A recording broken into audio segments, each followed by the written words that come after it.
Voici le résumé du livre de Raziel, l'un des manuscrits les plus secrets de l'histoire. Ce manuscrit remonte au tout début de l'humanité, à une époque où l'homme venait tout juste d'ouvrir les yeux, dans un monde qu'il ne comprenait pas. Quand Adam a été chassé du paradis, il est tombé sur une terre froide, brutale, remplie de douleur et de silence. Il ne savait pas comment vivre. Il ne comprenait rien à ce nouveau monde.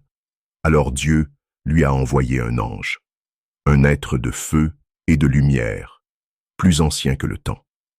Son nom, Raziel, l'ange des mystères. Dans ses mains, un livre scellé, un recueil de toute la connaissance divine.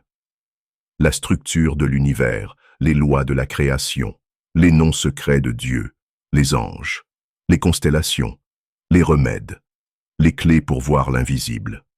Tout était là. Raziel l'a donné à Adam, pour l'aider à comprendre. Mais ce livre était trop puissant. Les autres anges ont paniqué. Ils ont accusé Raziel d'avoir trahi les cieux. Alors, ils ont jeté le livre dans l'océan, pour qu'aucun mortel n'y accède.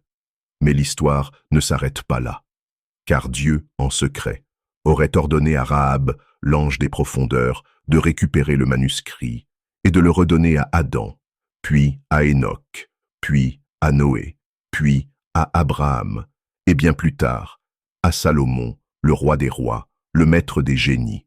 Le livre de Raziel est devenu l'héritage des élus, un parchemin rempli de symboles, d'incantations, de secrets interdits qu'on disait capables de commander aux anges, ou de détruire des mondes entiers. Mais voici ce que peu savent. Le vrai pouvoir du livre de Raziel n'était pas dans la magie. C'était dans la compréhension. Comprendre que le monde visible n'est qu'une ombre. Comprendre que tout est vibration, correspondance, intention, et que l'univers obéit à ceux qui se connaissent eux-mêmes.